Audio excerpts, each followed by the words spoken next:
ছাত্ৰ ছাত্ৰীসকল, আজি মই তোমালোকৰ সপ্তম শ্ৰেণীৰ উন্মেষ পাঠ্যপুথিখনৰ দ্বিতীয়টো পাঠত থকা কাঞ্চনবাৰীৰ হাতীটো নামৰ এই গল্পটোৰ সকলোবোৰ ক্ৰিয়াকলাপক সমাধান কৰি দিম।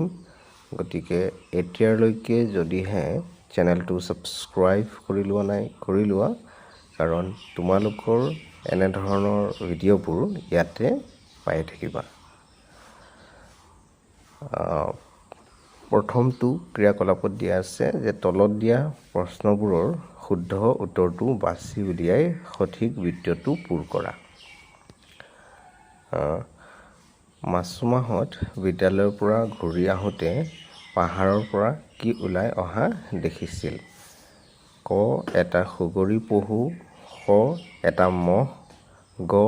এটা মখনা, ঘ. এটা হৰিণ। চ' গটো হ'ব শুদ্ধ, উত্তৰটো এটা মাখনা। চ' আমি গ বৃত্তটোত পূৰ কৰি দিম। তাৰপাছত দিয়া আছে কাঞ্চনবাৰীৰ হাতীটো বাটত কিয় ৰৈ আছিল? চ' এইটো হ'ব দণ্ডিয়েদি আহিবলৈ বাধা পোৱাৰ বাবে ক অপশ্যনটো বা বিকল্পটো। চ' ক বৃত্তটোত আমি পূৰ কৰি দিম। ২ নম্বৰ ক্ৰিয়াকলাপটোত দিয়া আছিল তলত দিয়া প্ৰশ্নকেইটাৰ উত্তৰ লিখা। ইয়াতে কেইটামান প্ৰশ্ন দিয়া আছিল। কটোত দিয়া আছিল দণ্ডি কি? ইয়াৰ উত্তৰ লিখিবা দণ্ডি হ'ল হাতী অহা যোৱা কৰা এটা নিৰ্দিষ্ট পথ। খটোত দিয়া আছিল কাঞ্চনবাৰীৰ পাহাৰৰ অৰণ্যত কি কি জীৱ-জন্তু থকাৰ কথা পাঠটোত উল্লেখ কৰা হৈছে। ইয়াৰ উত্তৰ তোমালোকে লিখিবা সুগৰি পহু, বনৰীয়া মহ, হাতী, হৰিণ আৰু গড়। গটোত সুধিছিল বন্যপ্ৰাণীৰ সৈতে সহাৱস্থান কৰা বুলিলে কি বুজা? ইয়াৰ উত্তৰ লিখিবা ইয়াৰ অৰ্থ হ'ল বন্যপ্ৰাণীৰ বিচৰণভূমিৰ প্ৰতি ভাবুকি অহা একো কাম আমি কৰিব নালাগে। ঘটোত সুধিছিল মাছুমাই কি সংকল্প লৈছিল? ইয়াৰ উত্তৰ তোমালোকে লিখিবা যে মাছুমাই মনতে সংকল্প লৈছিল যে কাঞ্চনবাৰীৰ হাতীটোক শান্তিৰে বাস কৰাৰ সুবিধা দিবই লাগিব। ইয়াৰ বাবে মই দেউতাই কোৱাৰ দৰে কিছুমান কাম কৰিবলৈ চেষ্টা কৰিম। লগতে স্কুলৰ ছাৰ বাইদেউৰ পৰা বন্যপ্ৰাণীসমূহৰ সুৰক্ষাৰ বাবে কি কি কৰিব পাৰি সেয়া জানি ল'ম। ঠিক তেনেদৰে ৩ নম্বৰ ক্ৰিয়াকলাপটো দিয়া আছিল আলোচনা কৰি লিখা। ক. বন্যপ্ৰাণীৰ লগত হোৱা অঘটন কেনেকৈ ৰোধ কৰিব পাৰি? ইয়াৰ উত্তৰ লিখিবা বন্যপ্ৰাণীৰ লগত হোৱা অঘটন ৰোধ কৰিবলৈ প্ৰথমে সজাগতা সৃষ্টি কৰিব লাগিব আৰু বন্যপ্ৰাণীৰ সৈতে সহাৱস্থান কৰিবলৈ মানুহক বুজাব লাগিব। গছ কটা কাৰ্য বন্ধ কৰোৱাব লাগিব আৰু বিদ্যালয়বোৰতো ছাত্ৰ-ছাত্ৰীসকলক সচেতন কৰি জীৱ-জন্তুৰ প্ৰতি সহমৰ্মিতা প্ৰদৰ্শন কৰিবলৈ শিক্ষা দিব লাগিব। খটোত সুধিছিল চৰকাৰে এনিমেল গ্ৰীণ কৰিডৰৰ ব্যৱস্থা কিয় কৰিছে? ইয়াৰ উত্তৰ তোমালোকে লিখিবা অৰণ্যৰ মাজেৰে যোৱা ৰাষ্ট্ৰীয় ঘাইপথেদি যান-বাহন চলি থকাৰ ফলত পথটো পাৰ হওঁতে বহু বন্যপ্ৰাণীয়ে যান-বাহনৰ খুন্দাত প্ৰাণ হেৰুৱায়। প্ৰাণীবোৰক এনে দুৰ্ঘটনাৰ পৰা ৰক্ষা কৰিবলৈ চৰকাৰে অৰণ্যৰ মাজৰ পথছোৱাত এনিমেল গ্ৰীণ কৰিডৰৰ ব্যৱস্থা কৰিছে। গটোত সুধিছিল মানুহে কৰা কি কি কাৰ্যৰ দ্বাৰা বন্যপ্ৰাণী শংকিত হৈ পৰে? মানুহে কিয় এনে কাৰ্য সংঘটিত কৰে বুলি তুমি ভবা? ইয়াৰ উত্তৰ লিখিবা মানুহে হকে বিহকে অৰণ্যৰ গছ-বন, পাহাৰ-পৰ্বত আদি কাটি তহিলং কৰাৰ ফলত বন্যপ্ৰাণী শংকিত হৈ পৰে আৰু লগতে গছ কটা যন্ত্ৰ আৰু গাড়ীৰ শব্দই অৰণ্যখন অশান্ত কৰি তুলিলেও বন্যপ্ৰাণীবোৰ শংকিত হৈ পৰে। তাৰপিছত লিখিবা মানুহে কেৱল নিজৰ সুবিধা আৰু স্বাৰ্থ পূৰণৰ বাবে পৃথিৱীৰ প্ৰাকৃতিক সম্পদসমূহৰ অপব্যৱহাৰ বা অনিষ্ট কৰিবলৈ এনে অদূৰদৰ্শী কাৰ্য সংঘটিত কৰে বুলি মই ভাবোঁ। তাৰপিছত আছে 4 নম্বৰ ক্ৰিয়াকলাপ। 4 নম্বৰ ক্ৰিয়াকলাপৰ কটোত দিয়া আছে বাওঁফালৰ শব্দৰ লগত সোঁফালৰ অৰ্থবোৰ আঁচ টানি মিলাও অহা। ইয়াত সহমৰ্মিতা এইটো সহানুভূতিৰ লগত মিলি যাব। তহিলং নষ্ট কৰা কাৰ্য। সহাৱস্থান এইটো শান্তিপূৰ্ণভাৱে একেলগ হৈ থকা অৱস্থা। ইয়াত তোমালোকে চাই পেলাই লিখি ল'বা। তাৰপিছত দিয়া আছে শটোত ওপৰৰ প্ৰতিটো শব্দৰে একোটাকৈ বাক্য ৰচনা কৰা।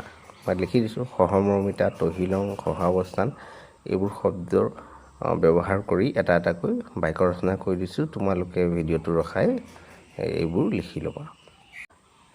তাৰপিছত 5 নম্বৰ ক্ৰিয়াকলাপটো দিয়া আছে যে সংলাপ লিখা।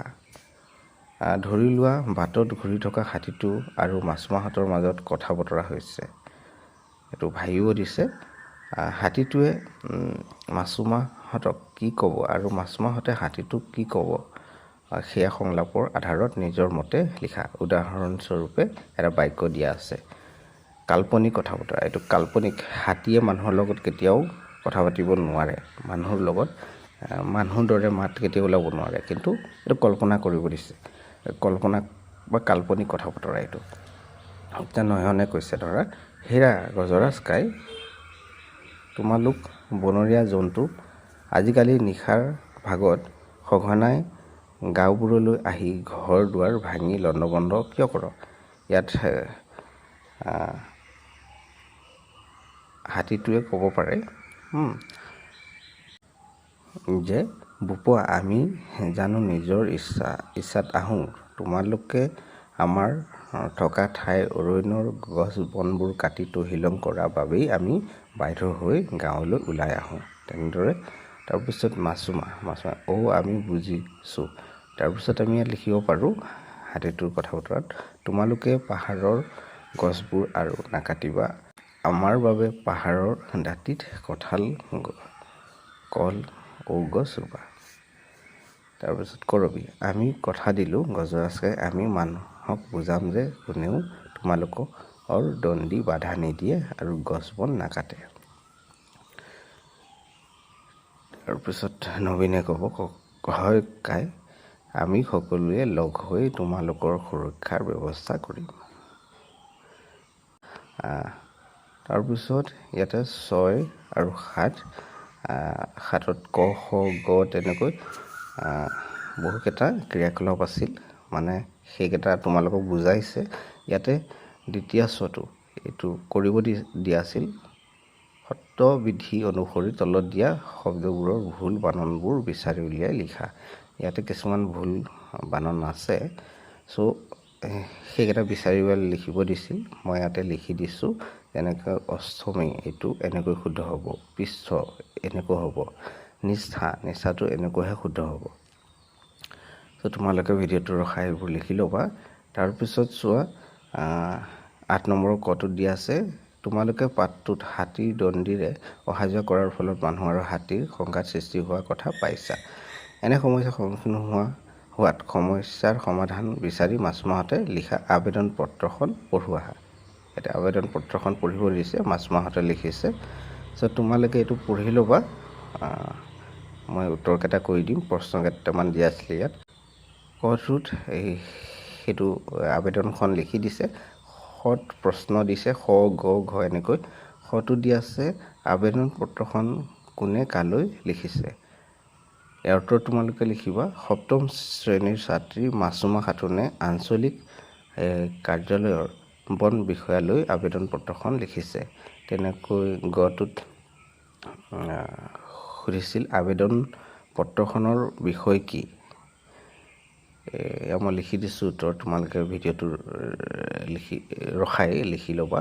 এতিয়া খ গ ঘ এইকেইটা লিখিছোঁ। তাৰপিছত ইয়াত উঙটো লিখিছোঁ। ছাত্ৰ ছাত্ৰীসকল ভিডিঅ'টো ইয়ালৈকে আছিল। এতিয়ালৈকে যদিহে চেনেলটো ছাবস্ক্ৰাইব কৰি লোৱা নাই, কৰি লোৱা, কাৰণ তোমালোকৰ এনেধৰণৰ ভিডিঅ'বোৰ ইয়াতে পাই থাকিবা।